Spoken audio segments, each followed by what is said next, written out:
I want you to look at something right now. Think of some major goal you want, or maybe it's one you're already working on and you have experienced a lot of setbacks, a lot of defeats. You've experienced a lot of disappointment. Maybe you've already given up. And maybe you just need a little fire, a little encouragement to get back in the game again. Here's what I want you to look at. There are winners, there are losers, and there are people who have not discovered how to win. And all they need is some coaching. All they need is some help and assistance, just a little support. All they need is some insight or a different strategy, a plan of action to make some adjustments that will open up the key to a whole new future for them, that will give them access to the unlimited power that they have within themselves. That's all that they need.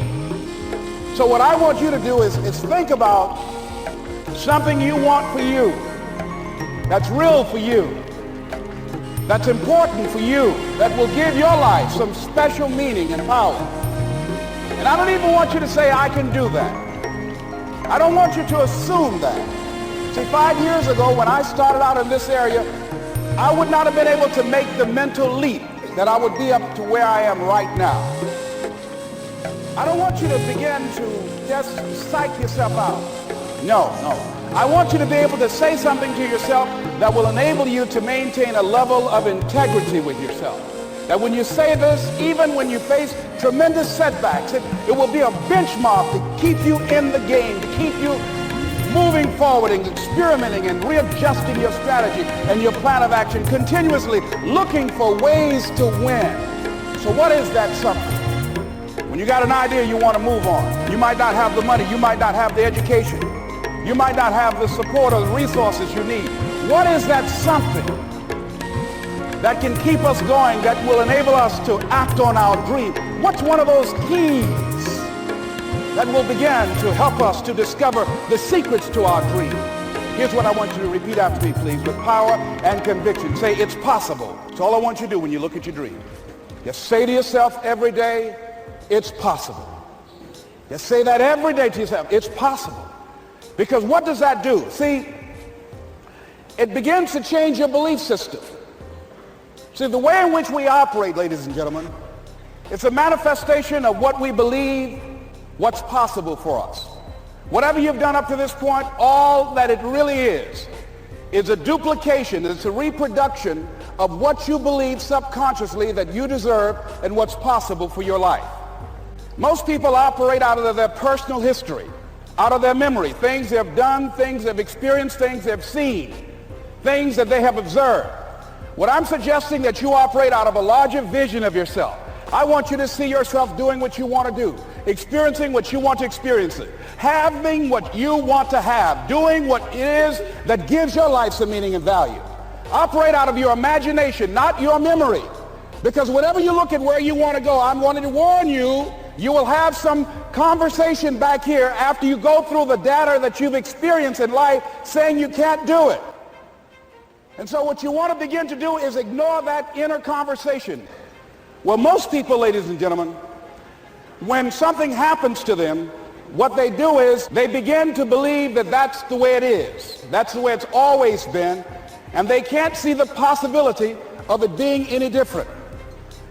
Example, before April 1954, the common belief, the universal belief, because it had been tried again and again and again and people had failed, the belief was that man was not physically capable of breaking the 4-minute barrier, that he could not run a mile in less than 4 minutes. That was the belief on the planet. It had never been done.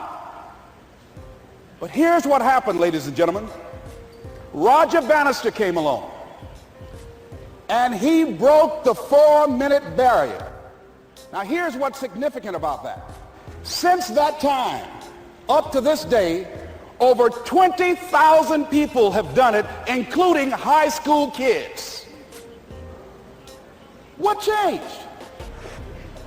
20,000 people, what changed? Here's what happened when they got on the track. They knew it had been done.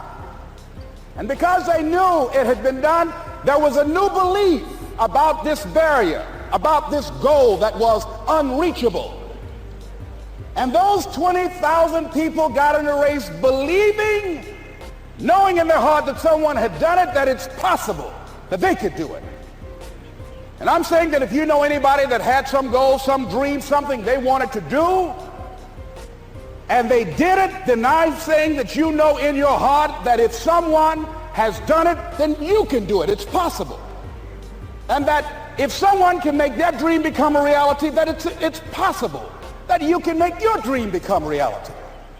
And so as you begin to look at where you want to go, beginning to embrace that, it's possible. I'm blessed and highly favored. I've got a lot going for me. I got some good stuff in me.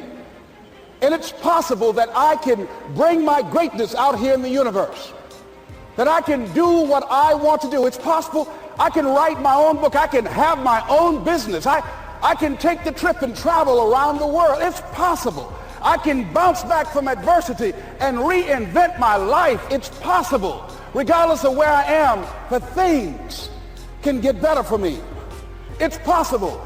I'm thinking about two men right here in Chicago who were fairly successful, similar background, educated. They worked for a corporation for many years, and they were among many people that were laid off. Two guys who were very good friends. One went out looking for a job for several weeks along with the other one, and they faced disappointment and rejection again and again and again. They couldn't find any work, which is the story of many people across this country. One guy stopped. He became discouraged. He stopped going. He stayed home looking at television, became very argumentative and toxic with his wife, drinking beer, getting on the phone, talking to his other negative, unemployed friends, and he just gave up. The other guy kept looking for a job everywhere he could go. Every time he could get an opportunity, kept asking people, networking, checking the newspapers every day.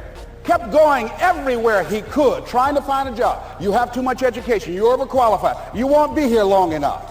He kept going. He kept going.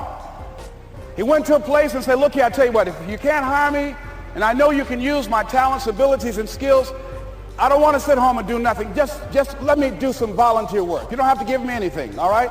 I just want to work. I want to be busy. Guy said, okay, it's on you now, but don't expect me to give you anything. It's okay. This guy came in and worked. He was the first one there. The last one to leave was the best employee there. About 4 weeks later, one of the top managers quit. They were looking for a replacement. Guess who they selected? This other guy. This guy who was volunteering his time. He got the job. What was the difference between the two men? Eyesight and mindsight. Eyesight is judging on what you see, judging according to appearances. But mindsight is how you interpret what you see. One guy said, it's not possible, it's over, I'm finished. I can't do it. I can't make it. He surrendered. I've faced rejection again and again. I'm not going anymore. There are no jobs out there. But this other guy, he felt that in spite of the no's and rejections, in spite of how bad the economy is, in spite of what the newspapers are saying, that it's possible that somebody somewhere will give me a job. He just kept going, thinking it was possible. And guess what, ladies and gentlemen? That's what we have to do with our dreams. Because things happen to you in life that you can never, ever anticipate. And many times when those things happen, you want to give up.